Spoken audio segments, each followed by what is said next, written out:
Today we're going to talk about wolves and wolf trapping lessons from legends. First of all, wolves are fascinating. We all know that we have spiritual connections to them. We've coexisted for thousands of years. We hate them when they kill our cattle, but we love them so much we've domesticated them down to lapdogs.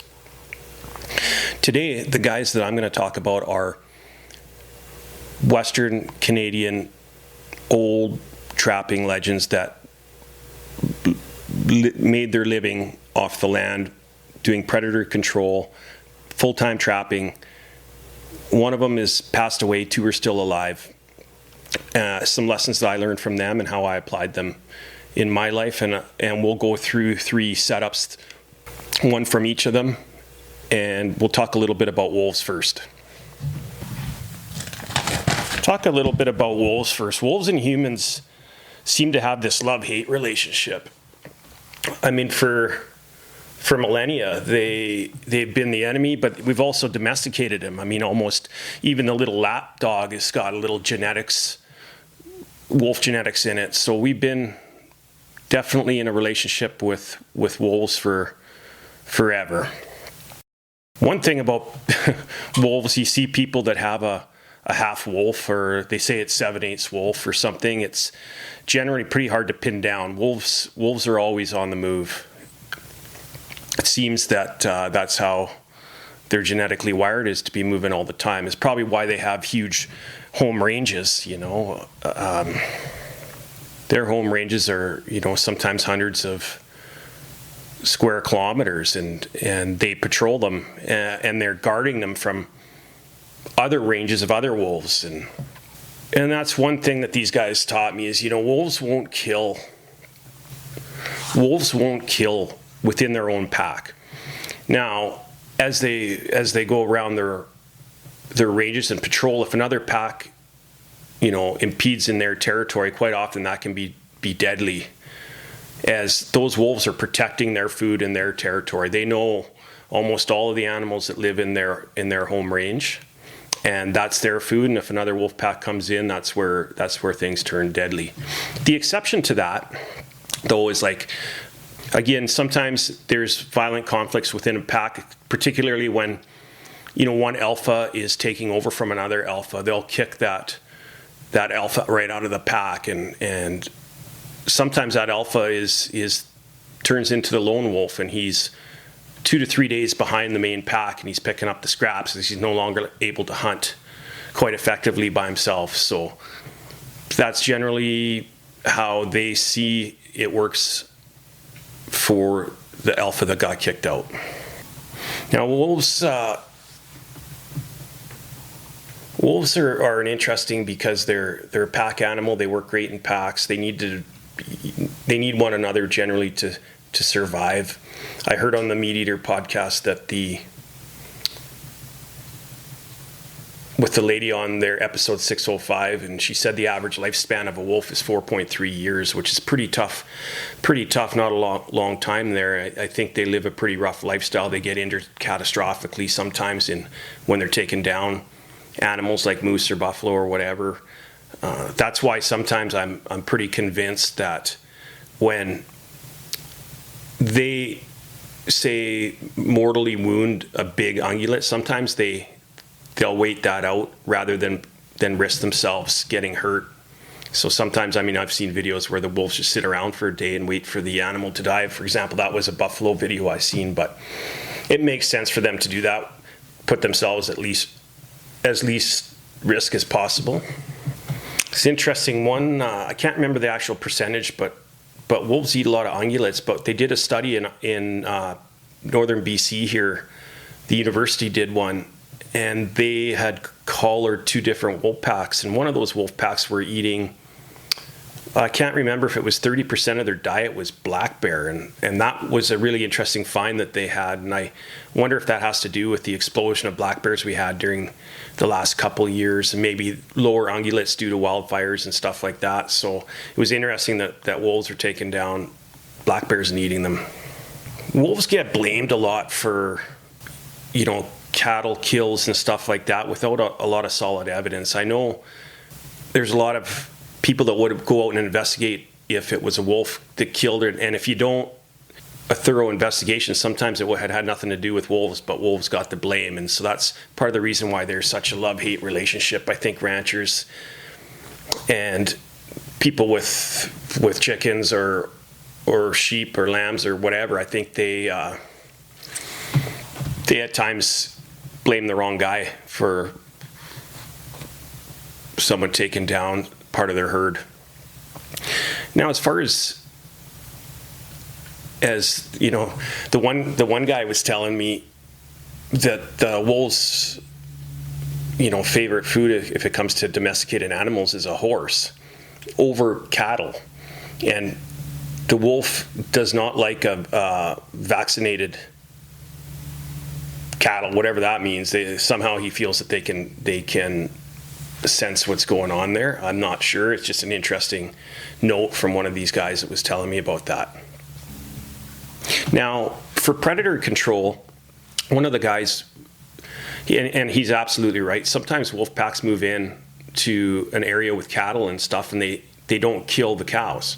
There's a pack there. Sometimes ranchers get a little excited and they want that pack removed.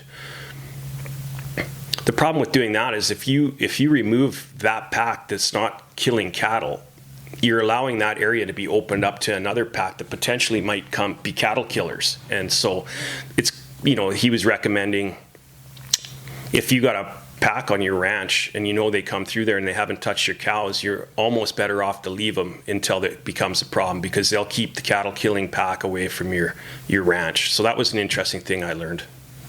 The first guy, Seth, that I'm going to talk about, he's a real interesting guy. He's a wolf or a lifelong predator control guy. He firmly believes that wolves have a spiritual connection to crows and ravens. He thinks historically and somehow they work together at times. And I think they're both in it for the same thing. They're both trying to make a living out there. He also believes when you're setting wolf traps, you got to be in the right mindset. He doesn't think a bad mindset's going to help you out at all catching wolves. He also taught me a little bit about scent. So if you're a rancher and you're trying to catch wolves, that wolf knows what you know, he knows your scent. So if you went to great lengths to cover your scent, it's not going to make as much of a difference than one that's in the wild, and it's extremely important to watch your scent control with wolves that are in the wild that don't know you. He also told me that quite often wolves spend a lot of time at beaver dams. He believes they teach their young to hunt there, and they sit very long periods of time at beaver dams. And once in a while, a beaver will actually take down a wolf pup that's trying to, you know, learning to hunt. It'll kill it, which I found quite interesting. Yeah, so his favorite set, if conditions allowed, I mean, he taught about leg holds and stuff like that, but his favorite set was just a snare setup with no bait, just wolf scent, like a film canister, little, you know, one of those little black film canisters with wolf lure in there. And sometimes he would maybe pop a feather into the cap of that film canister, drill a hole and hang it from a tree, a little visual clue, and then he would snare the heck out of that area.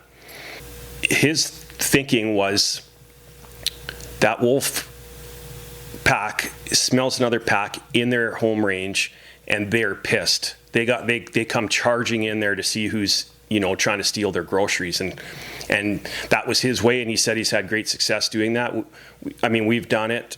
He would also, so he would set the snares up, and then he would put a couple of P-post sets just on the outskirts of his snare setup, because, well, one, if, you know, he felt if you catch the alpha, you'll probably catch most of the pack, because they're going to run around, they're not going to know what to do. But if you don't catch the alpha, what the alpha will do is sneak back and get within just about sight of the wolf that's caught, and, you know, we'll start to call it and try to call him out of there. And sometimes he's had success catching him in P-post sets on the outskirts of the snare setup, which is quite interesting. It just hedges your bet. The guy I'm quite familiar with, he's passed on now. He was a a great outdoorsman. He was a hunting guide, a fishing guide, and a lifelong trapper. His favorite setup that I've used is he would just have a bait station, and he would snare the heck out of it. And he was a no mess around guy. It wasn't 20 snares. It was minimum 50, but 150 at times too. And he had good luck doing that. He loved it. I know you educate the wolves sometimes by doing that. And maybe if you only catch one or two, maybe you don't see that pack for a year or two, but he had great success doing it. That was his favorite way to catch them. I've done the same setup as him. I like his setup with the bait, but I've also implemented the P-post leg hold setup on the outskirts of that, depending on where I'm trapping. But I kind of combined the leg hold with the bait snare section, and the more snares the better. That's what he said. That's the way I like it too. Now the third guy, he's a lifelong trapper. He's a legend. He's in books and stuff like that. I'm not naming these guys because I never asked them. I'd like to have the two on that are still alive. It's unfortunate that the other guys passed on. Now I may try to have an interview with his wife. She's a great gal too. She was an outdoors woman and very full of knowledge, and I want to hear more stories about their life. So the third guy, he believed and he had great success doing it. He'd have two bait stations, and then he'd have blind sets. He'd have them 1 or 2 kilometers apart, bait stations, no snares. And once the wolves got in there, they would move back and forth between the two bait stations. What he would do then is he'd put blind snares between the two bait stations, and he had great success. And he firmly believed that the wolves never got trap savvy. They didn't put 2 and 2 together in terms of associating the bait stations with the fact that they're losing members of their pack. So he liked that. It's a great way to go too. I mean, all these guys, they greatly respected wolves. Wolves are an amazing animal. Just the kill sites that we've come across have been incredible. I mean, I've came across kill sites where there's literally 4 hooves left, and that's it, and they've ate the whole thing. I've also come across them where they killed a deer one night and they devoured the whole thing, and the next day they killed another deer on the ice and ate nothing, but the head was missing. That was all that was gone, and the rest of the body was there. So wolves do kind of what wolves want, and I think it depends on the availability of animals. Like a funny story, we had trapped a lynx in a cubby, and when we got up to it, we had seen the wolves had been in there, and they had ate the entire lynx except for the head, which was in the 330. They didn't touch anything to do with the steel. So we just left it there, and we set up. They had went in and kind of messed up. It was a natural cubby that we made with branches and logs and stuff, and they sort of tore it up, and we set a leg hold right at the back of it. And we knew the wolves were around, so we thought, well, let's try setting a leg hold, and we did. And sure enough, the next day we had caught one right in the leg hold. Obviously, he came back sniffing around, and we got one that way. I think we've helped the ungulates in our area. We were averaging 6 to 8 wolves a year we would take out of there, and if every wolf is a 6 to 8 moose a year wolf, I mean we've definitely seen an uptick in moose populations where we're at. It's interesting in the spring. It seems like the wolves, once the thaw comes, they take a holiday and then they regroup in the fall. So it's interesting. I think they may go out exploring and then they regroup in the late fall. Yeah. Also, yeah. And going back to some of those kill sites, we had snowmobiled into the cabin. You know, in the dark. It's dark early here in midwinter, and that night, unbeknownst to us, while we were in the cabin, wolves killed a caribou within 400 yards of our cabin. You could see the story unfold, and they had killed a young caribou. It was probably a calf, and it was completely devoured. We were there for a couple nights. Next day we came back, and there was fresh caribou tracks on the ice again. So I don't know if those caribou were coming back to check on their loved one or what, but that caribou was completely devoured except for the fur. When those wolves get get something down on the lake, frozen lakes, it seems that they make pretty short work of it. They're pretty amazing and they're efficient killers. We've seen moose with, they get 20 feet from shore and they're down. Come across those kills many times. Another interesting thing is, I think the winter is wolf party time. They seem to run the show and do really well in the winter. I mean, it depends on snow conditions and stuff, but for the most part, they're making a pretty good living in the winter time. They often spend time. I've noticed that they'll spend time on an island. This big lake we go up to, quite often they'll circle the island, and I don't know if it's because they're chasing something on it, but it seems like they spend a lot of time on islands as well, maybe resting. Anyway, I hope you enjoyed this little tidbit into some trapping legends. It's enjoyable to talk about wolves. I like doing it. I'll probably do it again. I'll definitely do another wolf one on more of the specifics, the snare sizes and stuff. Everybody has their own opinion on that, so I'll do another episode on more of the details. This is all the experience, I'm sure I'm forgetting a bunch that they taught me, and hopefully I come back and remember some more as I keep moving forward with this. Anyways, I thank you. If you listened to the last podcast, State, thank you. It got a little bit of traction. I was happy to see that.